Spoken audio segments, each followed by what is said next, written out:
Je me mets au défi de vous faire retenir tous les signes du zodiaque dans l'ordre d'une année classique. Retenez juste qu'un signe astro c'est à cheval sur 2 mois, environ du 20 au 20. C'est parti. On commence en mi-décembre avec les fêtes, et il y a dû avoir un paquet d'alcool et pas mal d'abus pour créer le Capricorne. Ah, c'est quand même une chèvre qui s'est tapé un poisson. Ensuite, il y a la mi-janvier à la mi-février. C'est une période assez glaciale de l'hiver, c'est l'idéal pour un signe de l'eau, comme le Verseau. Puis, une fois l'eau versée, on peut y ajouter les petits poissons jusque la mi-mars. Ensuite, jusque mi-avril, c'est le début du printemps, on voit donc les moutons spawner dans les prés. On enchaîne ensuite avec les jours fériés de la mi-mai, et la vache, ça fait du bien. Je suis moins fan de celle-là. Puis le 31 mai, c'est la journée des frères et sœurs, signe de la période des Gémeaux. Mi-juin, c'est le début de l'été, de la plage et donc des crabes. Sauf que dans la période d'après, il commence vraiment à faire trop chaud et on a plutôt envie de se prélasser au soleil, comme les lions. Vient alors la rentrée de septembre et on repart de façon vierge vers une nouvelle année. Et je ne sais pas vous, mais moi, la période qui suit, je m'en balance complètement, il se passe jamais rien de fou. Arrive enfin Halloween, et quel signe pour mieux représenter cette fête que le Scorpion.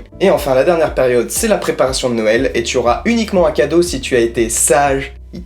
Pardon.